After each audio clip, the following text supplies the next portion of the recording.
Hey, hope you're doing well today. So this is my terrarium lab. This is for the core module evaluate portion, and let's get into it. So ecological balance. We talk a lot about ecological balance and ecological issues in high school science. At least I like to. It's kind of what I did undergraduate research on. So what we're going to do is we're going to build a terrarium.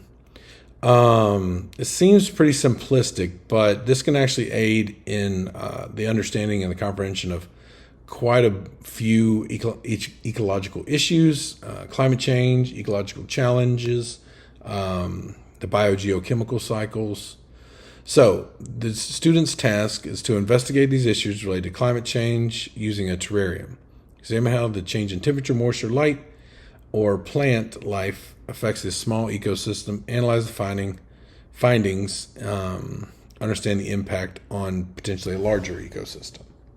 So, some things to think about. How does increased temperature affect these plants? What happens if you reduce the amount of plants? Can a terrarium show the effect of drought or increased rainfall?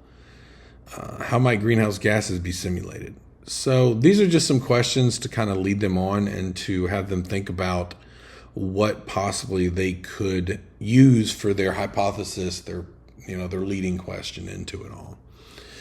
And I'm really not telling them purposefully on how to collect the data. We'll talk, of course, about the data and what it needs to be and what they need to do. But here's some things that they need to think about. That way, they're really designing more or less this entire experiment. First, they need to really clearly figure out what data they need to find that is going to, relate to their hypothesis.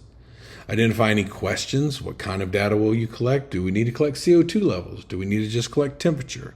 Do we need to collect moisture levels? And then also, what method are we going to use, or are they going to use to collect this data? Develop a plan and organize the data for storing, because we're going to be doing this probably over what would be for Maris term 3. And utilize any appropriate tools for data collection. Let me know hey kids, let me know what you need as far as collecting this. We can do soil samples, we can do CO2 levels, we can do a bunch of different things, but I need to know what you want to collect. That way I can provide you with the appropriate resources. So just the kind of a basic setup of how a terrarium works. First, you're going to need to choose a container, pick certain plants you want to do, add a drainage layer, which is really just that soil layer, add moss, potting soil, prep plants and design a terrarium, and then you're going to go in and actually get it all set up. So in this, what they would have to do is create a plan, a model with the plants, the soil, all the things that they want to use. And in that, they would have to give it to me, submit a proposal for it, along with their hypothesis, and either approve or, hey, we need some more work here, send it back, get it, and then, they can modify it and then get it approved. And then we would spend time, probably a day or two, setting them up, getting them set, and then finding a place to set them in the classroom. Here's how they would be graded. It would be a rubric scale, 1 to 4.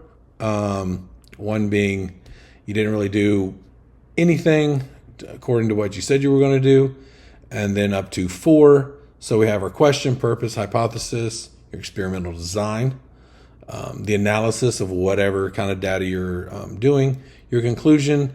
Also, something we really work with them in high school science is making your data look presentable and professional, as opposed to just some scribbly marks on a piece of paper that you pulled out of your bag that's all crumpled up. So this is something that we're really working on at our school and other schools that I've been at, to really show them that data needs to be clear, concise. I shouldn't have to try to figure it out. It should be very straightforward, very easy to present and easy to understand. The NGSS standards covered by this lab. Plan an investigation designed individually, and this would be a collaborative effort. This would be probably in groups of 3 to 4. Produce the data. Select the appropriate tools to record the data like we talked about. What do you want to find out? And then what do I need to get for you to help you, answer your question or your hypothesis? Make directional hypothesis specific to what happens to the dependent variable, is related to the independent variable. So if we increase temperature, what's going to happen? If we add in some, extra CO2, what do you think is going to happen? The manipulated or that independent variable, the dependent variable, what happens when we collect the data? What is the best way to identify and any failures, and how could we improve this overall? So that's it. I'm 99.9% sure I did this right. Hope you like it. Thank you very much.